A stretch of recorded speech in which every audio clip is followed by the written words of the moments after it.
Good morning, all the student. I am Shivam Saxena, your social science teacher. In the previous module, we have discussed about the basic and few points of this particular chapter. The name of this chapter is The Rise of Nationalism in Europe. Today, we will start about the Napoleonic Code, that is also known as a Civil Code of 1804.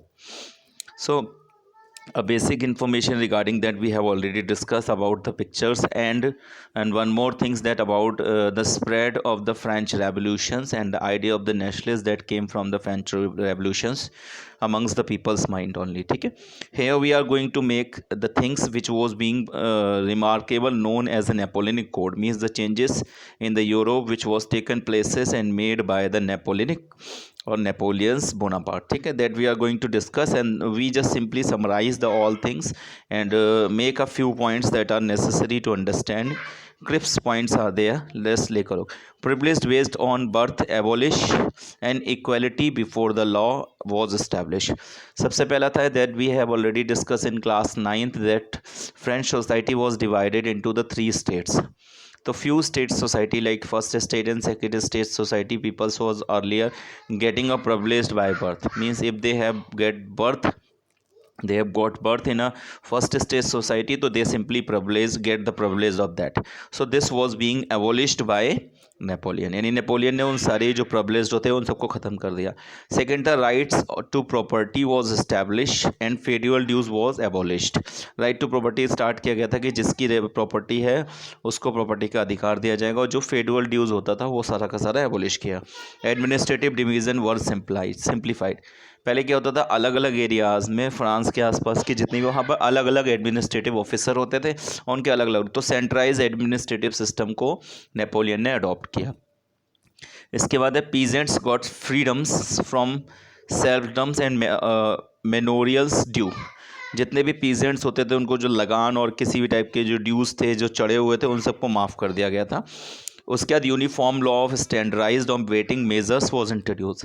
ये बहुत important था कि किसी भी particular चीज़ का weighting measures का rule unified नहीं था. एक पर्टिकुलर प्लेस पर दिस वाज डिफरेंट, यानी one ell is equal to different in different places. ठीक है, तो this was unified over that. उसके बाद common nations currency was adopted. Earlier there was a different currency, कि एक पर्टिकुलर फ्रांस से दूसरे अगर जगह पे जाता था तो वो अलग करेंसी था. तो जहाँ जहाँ पे नेपोलियन का शासन था उसने एक सिंपल और एक सिंगल करेंसी बना दी थी. ठीक है, उसके बाद था guilt restriction in the towns was removed and transport and communication system was improved.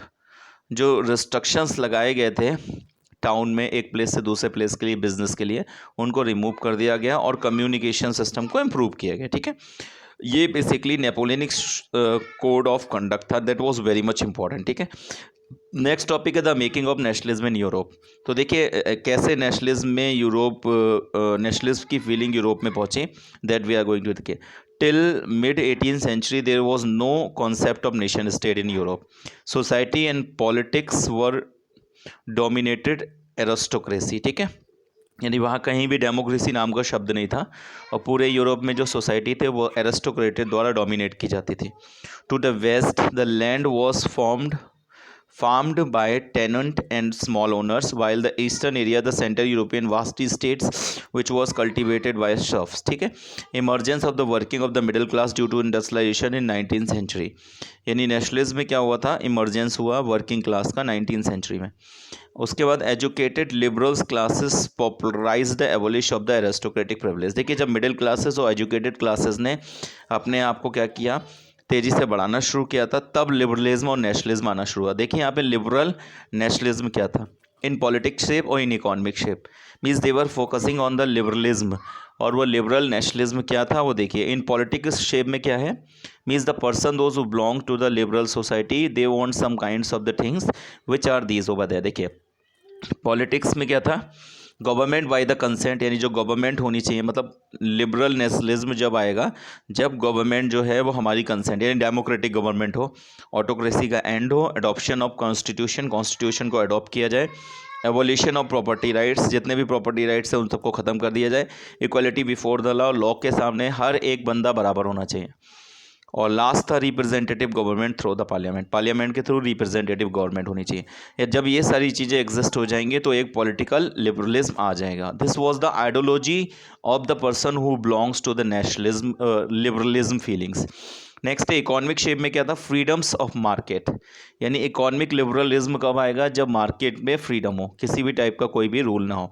Removal of the state imposed restriction on the movements of the goods and capital, किसी भी कैपिटल और गुड्स के मूवमेंट्स पे जो restriction लगाए हैं, जो restriction किसने लगाए हैं, सरकार ने, कि आप इस सामान को यहाँ नहीं बेच सकते, उन सब का रिन्यूअल हो जाए। ठीक है, इसके बाद नेक्स्ट था 1834 a custom union Zollverein was formed. ठीक है, एक कस्टम यूनियन फॉर्म किया जाए। उसके बाद the union abolish the tariff warriors and reduce the number of currencies from over 30 to 2। 30 currency को 2 करेंसी में जो वेरियंस नाम का एक ट्रेड यूनिट बना था उसने कन्वर्ट कर दिया गया था, तो उसको अडॉप्ट कर लिया जाए। This was the liberal feelings. ठीक है, उसके बाद क्या हुआ था, जब लिबरल्स फीलिंग स्प्रेड हो रहा था नेपोलियन, तो नेपोलियन को 4 मेजर कंट्रीज ने मिलकर, जिनका नाम था ब्रिटेन, देखिए यहाँ पे दिया है, the name of the countries war Britain, Russia, Prussia और ऑस्ट्रिया। इन सब ने मिलकर नेपोलियन को 1815 में वाटरलू पे हरा दिया। और उसके बाद जो नेपोलियंस के शासन के एरियाज़ में था, वो किसको क्या दिया जाए उसका एक डिस्कशन हुआ। That was well known as a new conservatives after 1850। It is well known as treaty of Vienna. ठीक है, इसको वियना भी बोलते हैं। Provisions of the treaty of Vienna जो थे, that we are going to discuss. देखिए, after the defeat of the Napoleon governments was driven a spirit of conservatism. Napoleon जो था वो डिक्टेटर था। कंजर्वेटिव्स, देखिए कंजर्वेटिव्स कौन है, वो मोनार्चिकल, वो राजा हैं जो पुरानी चीज़ों को समझते हैं और they do not want to make any kinds of changes. They want something new should be adopted but without removing और without making changes on the old things. तो सिंपली जो मोनार्चिकल होते हैं वो आपको यहाँ पर डिस्कस किया जाएगा। ठीक है, तो ब्रिटेन, रशिया, प्रूशिया, ऑस्ट्रिया, इन चारों कंट्रीज़ ने मिलकर एक ट्रिटी की आपस में, और वो उसको well known as treaty of Vienna, जो कि 1815 में की गई थी। उसके मेन मोटिव्स क्या थे, देखिए, पहला था restoring the Bourbon dynasty, France. अब जैसे जब क्या था, नेपोलियन हार गया, तो जितना एरिया फ्रांस का नेपोलियन के पास कवर था, उसके आसपास का एरिया जितना भी कवर था, अब उस पर कैसे शासन किया जाए, इसका पूरा डिस्कशन इन चारों कंट्रियों ने मिलकर किया था। और ये ऑस्ट्रिया के वाइस चांसलर ड्यूक मेटरनिच ने किया था। ठीक है, ये मीटिंग बुलाई थी जिसको ट्रिटी ऑफ वियना बोलते हैं। तो उसमें कौन कौन सी चीज़ें की गई थी, that has been given over there. देखिए, जो फ्रांस का पोर्शन था वो किसको दे दिया गया, जो फ्रांस का पहले राजा था, यानी फ्रांस में पहले वॉरमोन डायनेस्टी थी, उसके बाद नेपोलियन ने उसको कब्जा कर लिया था, तो उसी का जो सक्सेसिव राजा था उसको उसकी वो एरिया दे दिया गया। इसके अलावा territories acquired by the Napoleon taken back, जो जो कब्जे किए थे नेपोलियन ने जिन जिन एरियाज़ को, उनको वापस ले लिया गया। Third, prevented France expansion in future, France के चारों तरफ छोटे छोटे स्टेट्स बना दिए गए जो पावरफुल कंट्री से जुड़े होते थे, ताकि फ्यूचर में फ्रांस दोबारा से एक्सपेंड ना कर पाए। उसके बाद Austria to control the north Italy, Austria को नॉर्थ इटली का कंट्रोल दे दिया गया। नॉर्थ इटली जो कवर किया था नेपोलियन ने, this port was given to the Austria. 6, no changes in the German confederation 39 state, जो 39 स्टेट जर्मन कॉन्फेडरेशन थे उसमें कोई भी बदलाव नहीं किया था। Next, Russia was got Poland, Russia को पोलैंड दे दिया गया था। और Prussia as given the territories of the western border including Saxony, तो जो प्रूशिया को बॉर्डर के पास वेस्टर्न एरियाज था वो दे दिया गया था।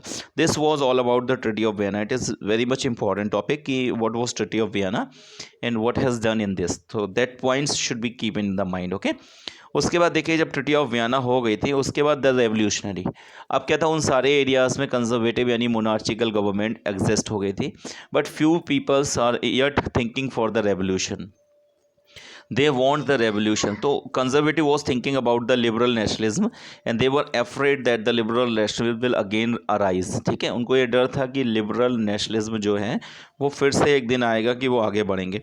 तो उस चीज़ को उन्होंने एबोलिश करने के लिए क्या किया, किसने, कंजर्वेटिव्स ने रेवोल्यूशनरीज़ की सारी एक्टिविटीज़ को ब्लॉक कर दिया, सेंसरशिप लॉस इम्पोज कर दिए कि कोई भी रेवोल्यूशनरी या कोई भी ऐसा पर्सन जो लिबरलिज्म को सपोर्ट करता है वो उनके आसपास नहीं आएगा। ठीक है, तो this was all about this and in the next video we will discuss the next topics. Thank you very much.